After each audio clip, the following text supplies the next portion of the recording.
Assalamualaikum warahmatullahi wabarakatuh. Salam SHMH Sina Hukum Melek Hukum.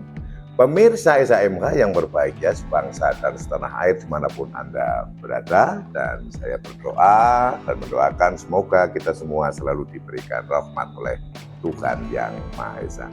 Kali ini pada video yang ke-430 yang akan saya sampaikan sesuatu yang sedang viral gitu kan, yang sedang viral saat ini, di mana ada seorang, atau bukan seorang ya, beberapa orang yang memiliki profesi advokat, dan kebetulan itu ada di dalam sebuah kantor polisi, kemudian marah-marah dan ribut itu ya, kayaknya ya saling marah gitu kan dengan seorang tersangka ya kan, yang akhirnya akan terjadi keributan. Kalau di dalam video yang beredar itu, pemirsa saya pikir sudah tahu semua bahwa untuk advokat itu inisialnya juga K, kemudian tersangkanya juga kebetulan berinisial K juga. Saya tidak akan menyebutkan nama ya.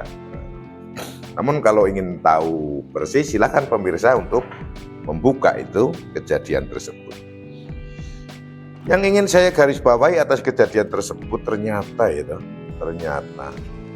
yang biasanya terjadi itu, advokat itu selalu menyampaikan bahwa harus ada asas praduga tidak bersalah yang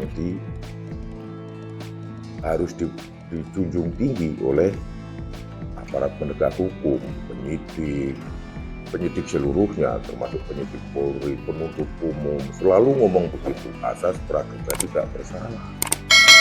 Dan kemudian tidak boleh juga semena-mena terhadap tersangka. Tersangka itu manusia. Kalau memang hanya posisi di borgol itu, kalau mau nangkap, kalau sudah di kantor polisi itu udah kantor yang paling aman, walaupun dia tersangka, karena ada asas praduga tidak bersalah. Dan nggak boleh mengatakan orang itu bersalah.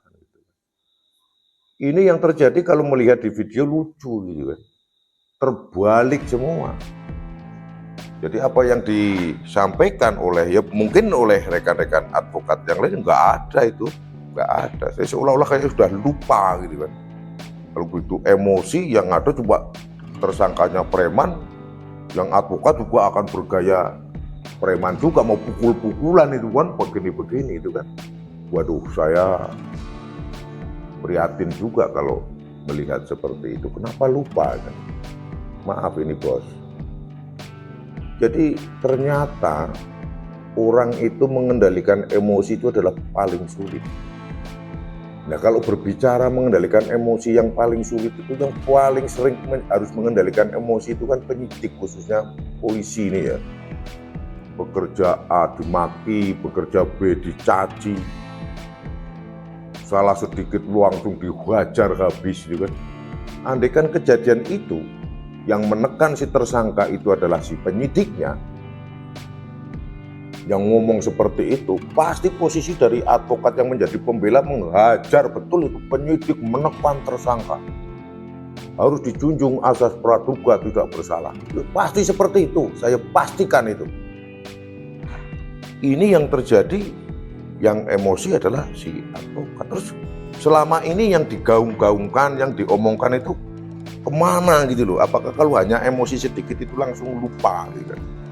Saya menyampaikan ini adalah untuk mengingatkan kita semua, warga negara Kesatuan Republik Indonesia, bahwa ternyata memang mengendalikan emosi itu sulit, siapapun itu orangnya. Buktinya ya yang ada kejadian ribut-ribut itu di Sumatera. Nggak boleh.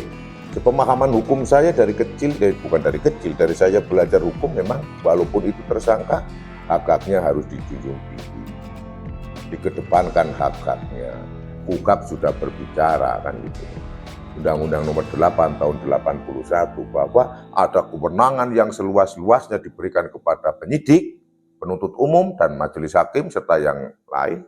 Namun juga ada pemberian hak bagi tersangka. Tidak bisa setelah jadi tersangka kemudian dilakukan semena-mena. Ada yang sedikit saja dibentak oleh penyidik, laporan ke sana kemari, hanya malaikat yang nggak dilaporkan itu. yang nggak dilapori, sampai pusing itu penyidiknya. Nah ini sama-sama aparat penegak hukum. Kenapa kok saya ngomong aparat penegak hukum? Karena advokat itu juga termasuk penegak hukum. Baru emosi sedikit ya, langsung naik pitam, tersangkanya seorang katakanlah di dalam video itu disebut preman, mau bergaya preman juga lah, terus apa bedanya gitu kan? Sekali lagi, maaf bos. Jadi saya pikir harus ada pembelajaran. Saya yakin adanya kejadian ini viral di kita, saya pikir menjadi introspeksi betul oleh beliau-beliau. Kenapa saya bisa seperti ini ya? Saya pikir saya yakin menyesal. Dalam hatinya menyesal karena seorang yang paham dengan aturan hukum, paham dengan sistem yang ada di Indonesia ini terkait hukum pidana, bisa paham juga tentang hak-hak tersangka. Ternyata pada saat emosi semua lupa. Kemudian pasti terbayang kenapa gitu kan. Maka pasti itu terngiang betul. Kenapa saya sampai bisa seperti itu emosinya itu kan. Itu bukan tindakan yang cerdas. Warga negara Kesatuan Republik Indonesia ini saat ini cerdas, sudah tahu gitu kan. Bahkan si tersangka itu juga termasuk tahu. Sampai ngomong, "Loh, apa hak Bapak itu bertanya kepada saya, minta izin dulu. Kalau udah diizinkan baru saya jawab." Saya pikir bener juga ini ya, siapapun latar belakang tersangkanya, siapapun itu.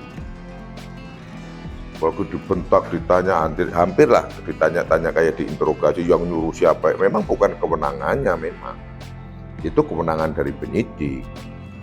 Dan andaikan posisi kewenangan dari penyidik pun, seorang tersangka tidak menjawab itu sah. Karena apa? Di dalam KUHP, di dalam hukum acara pidana itu, seorang tersangka itu tidak dibebani pembuktian, tidak bebani pembuktian.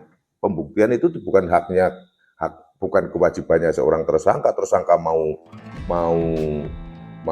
bohong, mau apa, is okay. Kemudian pada saat jelas diatur di dalam hukum acara kita, pada saat memberikan keterangan terhadap penyidik atau di sidang, tersangka itu diperintahkan oleh undang-undang itu dalam kondisi bebas.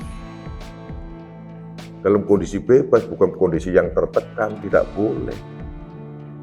Ini kebalik, malah minta untuk diborgol, berarti minta untuk dikekang. Lah kemudian yang dipahami selama ini itu bagaimana gitu loh. Jangan kemudian kalau kepentingannya tersenggol menginginkan A, tapi kalau kepentingan yang lain menginginkan B, standar ganda itu tidak objektif. Jadi kepada pemirsa SHMH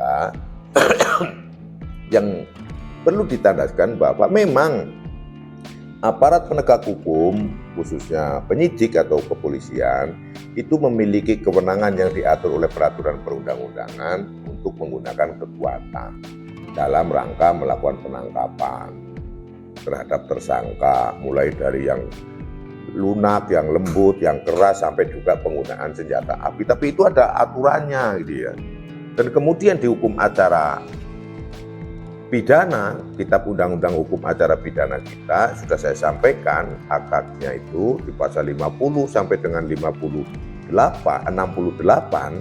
itu mengatur hak tersangka bahwa tersangka itu dalam kondisi yang bebas pada saat dilakukan pemeriksaan. Bukan berarti pada saat dilakukan pemeriksaan harus diborgol, tidak. Dijaga oleh polisi kanan kiri untuk mencoba lari, iya, tapi kondisinya bebas. Bukan berarti kalau tidak diborgol itu salah. Justru yang memborgol pada saat akan dilakukan pemeriksaan dan yang meminta itu diborgol itu yang saya pikir perlu membuka kembali undang-undang kita gitu. Jadi kita juga harus cerdas, jangan kemudian siapa yang ngomong begini, wah disudutkanlah si polisi, disudutkan. Enggak, jangan seperti itu. Kita harus mencari jalan tengahnya. Jalan tengahnya back to basic dalam pelaksanaan hukum di Indonesia ya undang-undang, kita pelajari undang-undang. Saya tidak dalam posisi yang membela A, menyudutkan A, enggak. Kita mengingatkan, saya dalam posisi yang mengingatkan kita semua. Dan bukan berarti apa-apa ya, harus dapat dimaklumi. Akhirnya kan ternyata kalau emosi bisa lupa. bisa lupa jati dirinya, bisa lupa marwah profesinya. Akhirnya nggak kendali, yang keluar adalah keras dan otot. Itu yang terjadi. Ternyata itu pelajaran berharga, saya pikir ini. Pelajaran berharga bagi kita semua. Sehingga pada saat ada suatu kejadian, seperti apa kejadian, jangan kemudian asal mudah menyampaikan, mudah ngomong gitu kan. Menyalahkan A, menyalahkan si B, menyalahkan sini B. Nah, faktanya giliran mengalami baru hanya dijawab, diomong, ya minta izin dulu, kalau diizinkan, apa hak Bapak, minta izin dulu sama Pak Polisi, kalau diizinkan baru saya menjawab, naik pitam. Ya kan? Sementara dari pihak penyidik, Pak Polisi, aduh itu tiap hari dimaki orang, masih juga tetap melayani, mengayomi, dan melindungi masyarakat. Yang baru sekali berbenturan langsung naik pitam. Seperti itu yang saya sampaikan. Jadi ya pembelajaran, harus mau menerima masukan, harus mau menerima kritik. Jangan kemudian mencari kambing hitam, Pak. Karena ini, karena apa, pasti jawabannya hanya mencari alasan pembenar. Yang jelas, di dalam, kalau kita kembali lagi bahwa kita itu adalah negara hukum, kembali lagi ke konteks undang-undang. Undang-undang terkait tindak pidana adalah kitab Undang-Undang Hukum Acara Pidana. Memang seperti yang saya sampaikan, ada hak-hak tersangka. Bukan berarti saya mau membela si tersangka, membenarkan dalam artian membela. Tapi membela kalau memang sesuai jalur, monggo ya itu. Karena memang hak tersangka memiliki pembelaan, memiliki hak untuk dibela, yang dilindungi oleh undang-undang. Kemudian dari profesi penegak hukum juga memiliki aturan undang-undang yang mengarahkan harus seperti ini, termasuk juga advokat. Ada undang-undang tahun 18 tahun 2003 tentang advokat, yang harus ada etika, tidak boleh menunjukkan perlawanan kepada siapa? Kepada sesama rekan atau kepada lawan. Dalam artian lawan adalah pihak, lawan pihak, bukan bermusuhan, lawan musuh bukan ya, pihak yang misalnya dari pihak korban dengan pihak tersangka, seperti itu.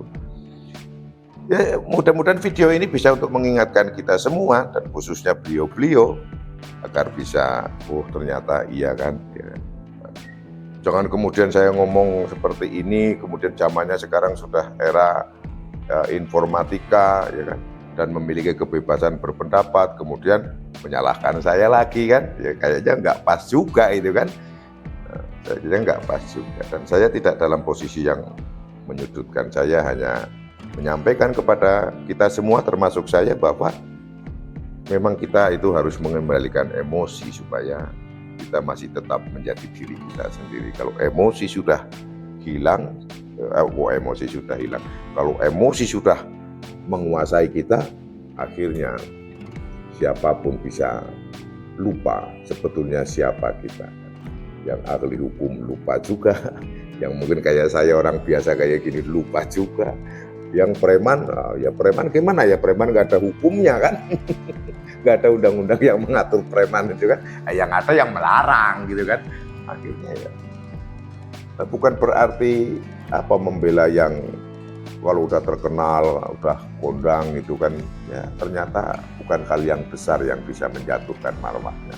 Hal yang kecil malah justru, hanya ketemu dengan preman akhirnya lupa emosi, akhirnya sama-sama kayak preman mau berkelahi. Kalau udah jadi berkelahi kan sama-sama itu, yang tersangka ya preman, yang mau mengajak berkelahi juga preman, udah otot semua, udah aduh ini saya menyayangkan. Mudah-mudahan ini adalah kejadian yang terakhir ya. Yang terakhir kita berdoa bersama sehingga kita dalam penegakan hukum, siapapun yang menjadi tersangka, siapapun yang menjadi advokat, siapapun yang menjadi penyidiknya bisa selalu objektif, lancar dalam penegakannya tanpa dihiasi dengan hal-hal yang menurut saya justru merugikan. Dan saya termasuk prihatin. Dan konteksnya adalah ternyata mengendalikan emosi itu susah. Makanya kalau ada seseorang yang kebetulan pas lalai, lupa atas emosi yang dia di lapangan, yang hanya persekian detik bisa berubah akhirnya mau akhirnya melakukan, harus ada semacam permakluman. Oh ya, karena mungkin karena situasinya gitu, jangan kemudian langsung dihajar dan sebagainya dan sebagainya. Dan mungkin juga dari dewan-dewan kehormatan advokat ini ya, saya pikir juga perlu untuk meneliti kenapa bisa terjadi seperti ini ya. Saya pikir seperti itu. Jadi harus ada penelitian atau eksaminasi agar ke depan kita seluruhnya aparat penegak hukum tidak terjadi hal-hal yang seperti ini, dan tujuannya adalah marwahnya, martabat dan kehormatannya tetap terjaga, etiknya tetap terjaga, dan justru yang jelas tidak merugikan diri sendiri. Kalau seperti ini kan merugikan diri sendiri. Saya pikir itu lebih kurangnya, mohon maaf yang saya sampaikan. Saya tidak dalam posisi yang menyudutkan, dalam posisi yang menjatuhkan, tidak. Tapi mari kita mengangkat bersama-sama supaya kita bisa menjadi warga negara kesatuan Republik Indonesia yang mengedepankan hukum sebagai panglima. Sebagaimana konstitusi kita bahwa negara Indonesia adalah negara yang berdasarkan hukum. Ada salah kata, salah ucap, atau apapun yang mungkin tidak pas, mohon dimaafkan dan dimaklumi, dan semoga bermanfaat untuk apa yang saya sampaikan pada video ke-430 ini. Tonton seluruhnya video SAMH agar tidak gagal paham. Subscribe bagi yang belum subscribe. Salam SAMH, Sinau Hukum, Melek Hukum. Wassalamualaikum warahmatullahi wabarakatuh. Terima kasih.